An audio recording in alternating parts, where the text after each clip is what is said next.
Hello, my name is Rob and welcome to Metal Monthly. This is a video series where we talk about everything that happened in metal music over the past month. It's laid back, it's chill, I have a drink. Normally it's alcohol, today it's coffee because I'm really tired. It's fast paced, we have some fun, and let's just get straight into it. So albums. What albums came out in July? How are we in July already? Where is this year gone? First up, Butcher Babies, Eye for an Eye Till the Whole World's Blind. This is an American heavy metal band fronted by two women who play heavy metal with elements of thrash and groove in there. So Eye for an Eye Till the Whole World's Blind is actually kind of two albums in one.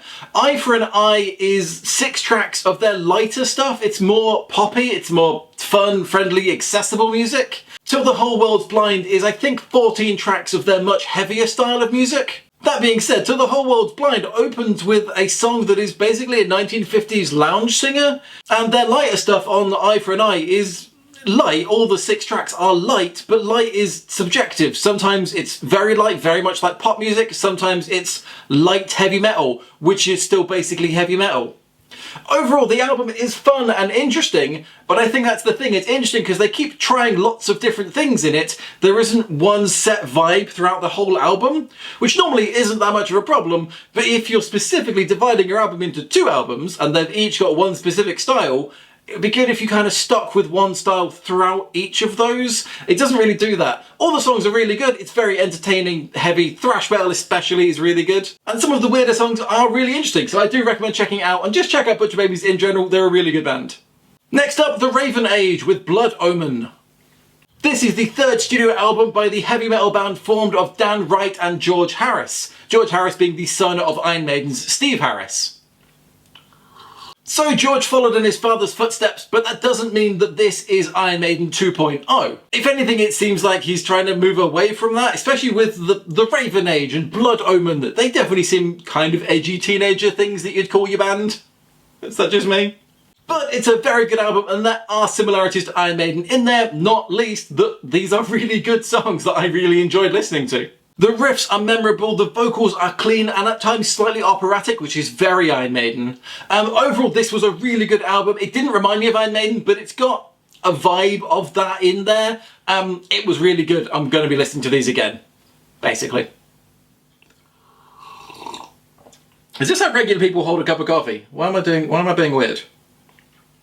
How do you hold a cup of coffee? And finally, we have Girl School with WTF45. That impossible to pronounce album name comes from Girl School, the all-female hard rock band who have been around for, yes, you guessed it, 45 years. So Girl School have been compared to Motorhead a lot, and yeah, I think that's fair. They bridge that gap between punk and metal. It's amazing, fast, heavy riffs, fast drums. It's really enjoyable music, and it's got that aggression, that attitude that just kind of goes with Motorhead style music.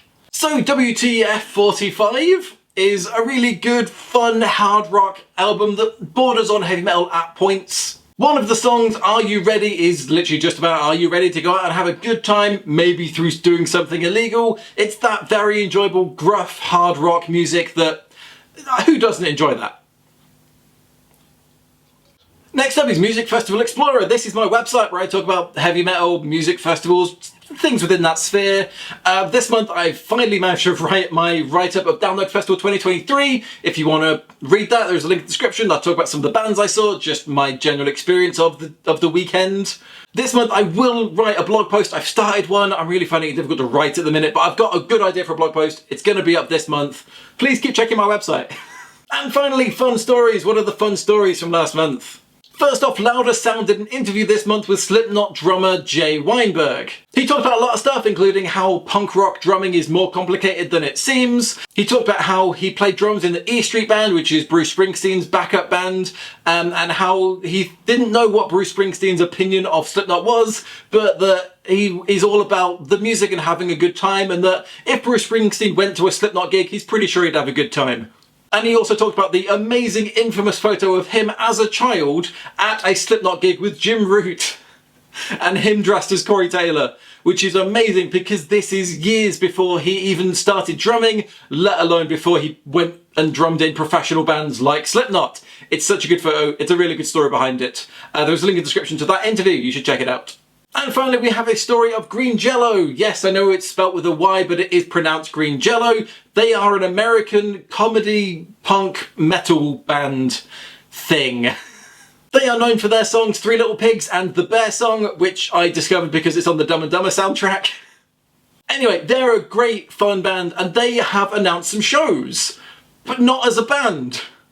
They are doing a punk rock puppet show. I don't know what that means, but I want to go to it. Sadly, it's in New York. So, you know, to all of my New York fans watching, go to this. There you go, some local news for you. And that is everything I have for you this month. Thank you so much for watching. If you've enjoyed this video, please do click like and subscribe wherever those buttons are. It really helps me out. Thanks for watching. I will have some more videos in the future. I'm not just going to keep doing Metal Monthly. I've got some ideas, but we'll see when they actually come out. Thanks for watching. I'll see you soon.